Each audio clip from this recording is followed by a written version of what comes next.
c'est l'onction. Les chaînes ne résistent pas. Il y a aussi l'occasion de te relever. S'il te plaît, par les compassions du Seigneur, le Seigneur t'attend et c'est le temps d'être libéré. Alléluia, que notre Seigneur Jésus-Christ soit loué. Vous suivez votre émission Temps de rêver et je remercie le Seigneur pour cette occasion parce qu'il y a beaucoup de personnes qui sont mortes. Mais l'année s'est bien achevée et nous sommes ici. C'est une occasion que le Seigneur nous a offerte afin qu'on puisse faire quelque chose de nouveau, quelque chose de meilleur avec notre Dieu.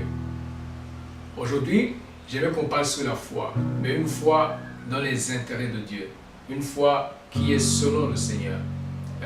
Comme vous savez, beaucoup de fois quand on entend une personne, quand on entend une promesse du Seigneur, on est touché dans nos cœurs. On se dit, ça va bien se passer. Mais j'aimerais aussi vous parler aussi, cette fois-ci, d'un autre aspect, un autre aspect de la foi. Lisons en Hébreu 11, prenons le verset 23. C'est par la foi que Moïse, à sa naissance, fut caché pendant 3 mois par ses parents, parce qu'ils virent que l'enfant était beau. C'est par la foi que Moïse, devenu grand, refusa d'être appelé fils de la fille de Pharaon, aimant mieux être maltraité avec le peuple de Dieu que d'avoir pour un temps la jouissance du péché. Si on retourne en arrière, vers le verset 17, c'est par la foi qu'Abraham offrit Isaac lorsqu'il fut mis à l'épreuve et qu'il offrit son fils unique, lui qui avait reçu les promesses. On connaît dans Romains 10-17 que la foi vient de ce qu'on entend. Et ce qu'on entend vient de la parole de Christ. Ici, dans Hébreu 11, le premier verset, on va dire que la foi est une ferme assurance des choses qu'on espère, une démonstration de celles qu'on ne voit pas. Souvent, on se dit que la foi, c'est avoir quelque chose. On se dit que la foi, c'est pour s'accaparer des choses. Mais la foi, c'est aussi laisser des choses pour Dieu. Par la foi, Moïse a abandonné l'Égypte. Par la foi, Abraham a accepté d'offrir son fils. Il faut comprendre que la foi, ce n'est pas d'abord pour tes intérêts. Comme on a dit dans Romains 10-17, la foi vient d'une parole de Christ. La foi est amorcée par une parole de Christ. Et quand le Seigneur te parle, ce n'est pas d'abord pour tes intérêts, c'est d'abord pour ses intérêts. Et il faut comprendre que ce que Dieu veut pour ta vie, ce n'est pas d'abord que tu sois riche, ce n'est pas que tu sois épanoui dans cette vie, c'est que tu sois épanoui en lui. Il faut nuancer. Souvent, on se dit, j'ai la foi, je vais vivre une vie élevée, une vie grande, une vie qui va marquer l'impact. Mais des fois, on le regarde dans un mauvais aspect. Jacques 4,4 dit que aimer le monde, c'est être ennemi de Dieu. Hébreu 13,13 va dire que normalement, les animaux étaient brûlés comme sacrifice hors du camp. Et que le Seigneur, notre Seigneur Jésus-Christ, il avait été tué hors du camp, hors de la ville. Ainsi, dit Hébreu 13,13, sortons du camp, allons vers lui en portant l'opprobre. Il faut comprendre que marcher avec Dieu demande la foi. Et la foi pour marcher avec Dieu implique que tu acceptes de perdre ta vie pour vivre la vie de Dieu. Je ne sais pas si quelqu'un me comprend ici. La foi n'est pas là pour tes intérêts personnels. La foi est d'abord là pour les intérêts du royaume de Dieu. Et ce que le Seigneur veut, c'est que tu acceptes de perdre, de porter le propre de Christ. C'est que tu acceptes de porter le jugement du monde pour accepter de marcher avec le Christ. Je vais le dire d'une façon plus pratique, comme ça vous allez comprendre. Je vais vous lire une parole qu'on connaît tous. Jérémie 29.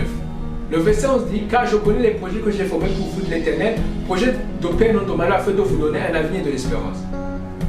Dans les versets d'avant, le verset 10 on dit, voici ce que dit l'Éternel, dès que 70 ans seront écoulés pour Babylone, je me souviendrai de vous. En fait, cette promesse venait d'être livrée quand Dieu avait dit par Jérémie que le peuple d'Israël allait passer 70 années dans l'esclavage. Et il venait de dire que même avant, quand on va lire le chapitre 28, au verset 15 si je m'abuse, un prophète Anania disait, vous n'allez pas être livrés. vous allez rester ici. Mais Dieu avait dit 7 ans vous donne un faux espoir. Le Seigneur est venu te dire qu'ils allaient avoir un avenir de l'espérance. On utilise souvent ce verset. Mais comprends l'origine de ce verset. Ils allaient avoir de l'avenir de l'espérance alors qu'ils allaient passer 110 années dans l'esclavage. C'est dur à comprendre. Mais il faut comprendre que pour le Seigneur, l'avenir et l'espérance, ce n'est pas ce qu'on voit à l'extérieur. Pour le Seigneur, l'avenir et l'espérance, c'est comment tu vis avec lui. Et tout ce que le Seigneur a fait pour le peuple d'Israël, ça tournait toujours autour de lui. Maintenant, je vais te dire quelque chose, mon frère, ma soeur. Il faut arrêter de voir le Seigneur comme un objet de te faire du bien. Le Seigneur, il n'est pas là pour accomplir tes désirs. Tu es là pour accomplir les désirs du cœur de Dieu. Et la foi t'aide à t'ajuster par rapport à Dieu. La foi n'est pas là pour que tu puisses prendre les choses de Dieu, t'en servir pour épanouir ton âme. La foi, elle est là pour que tu puisses comprendre ce que Dieu veut de toi et que tu puisses t'engager dans cette voie que le Seigneur veut. Comprends une chose, suivre Dieu, c'est accepter la croix. Suivre Dieu, c'est accepter de perdre quelque chose. Pratiquement, où veux-je en venir? Souvent, vous allez confesser que vous avez la foi en Dieu. Vous pouvez même avoir des choses palpables. Mais la sanctification, elle peut être loin de votre cœur. Et le Seigneur peut être loin de votre cœur. Alors, l'important pour toi, l'important pour moi, l'important pour nous en tant que peuple de Dieu, il faut qu'on comprenne que ce que Dieu veut, c'est qu'on accepte sa parole pour ses intérêts à lui et non pas pour nos intérêts à nous. Je ne sais pas si quelqu'un me comprend aujourd'hui. Alors, maintenant, il faut que tu vois une chose. Si tu veux que ta vie change, il faut que tu acceptes de quitter ton confort. Il faut que tu comprennes que tu ne peux pas garder les mêmes amis. Tu ne peux pas garder les mêmes attitudes et croire que ta vie va changer.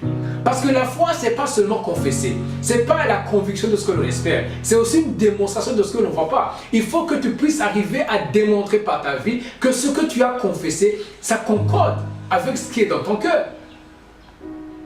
J'aimerais dire à quelqu'un qui m'écoute aujourd'hui. Tu as souvent tu as souvent demandé des choses à Dieu. Tu as souvent proclamé des choses. Peut-être des hommes de Dieu t'ont dit des choses. Peut-être que Dieu t'a montré une vision. Peut-être que le Seigneur il t'a parlé d'une façon ou d'une autre par la Bible et tout ça. Mais il faut que tu comprennes une chose. Si tu n'acceptes pas de quitter ton confort, rien ne va se passer dans ta vie. J'aimerais finir par cette chose. Souvent, on confesse que, comme Dieu avait dit à Josué, tout endroit que foulera ton pied, je vais te le donner. Souvent on dit, tout endroit que je vais fouler par mon pied, tu vas me le donner. Mais ce n'est pas comme ça que la parole dit. La parole disait, tout endroit en Canaan, dans la terre promise. Pas en Égypte, pas n'importe où. Alors, l'endroit que Dieu te donne, c'est l'endroit où il te dirige à aller. Ce n'est pas l'endroit où tu vas par toi-même.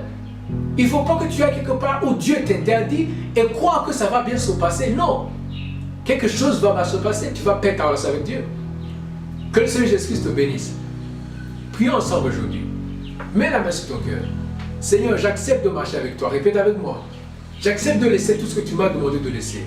J'accepte de faire un pas de la foi pour quitter mon confort, pour accepter de laisser ce qui m'appartient, pour prendre ce qui est de toi, Seigneur. Aujourd'hui, je donne mon cœur à toi. Je donne ma vie à toi. Que ta gloire, que ton honneur soit rendu à toi. Je me livre à toi tout entier, Seigneur, afin que tu puisses marcher avec moi. Que le Seigneur Jésus-Christ vous bénisse. Temps de rêver, le réveil c'est maintenant. À la semaine prochaine.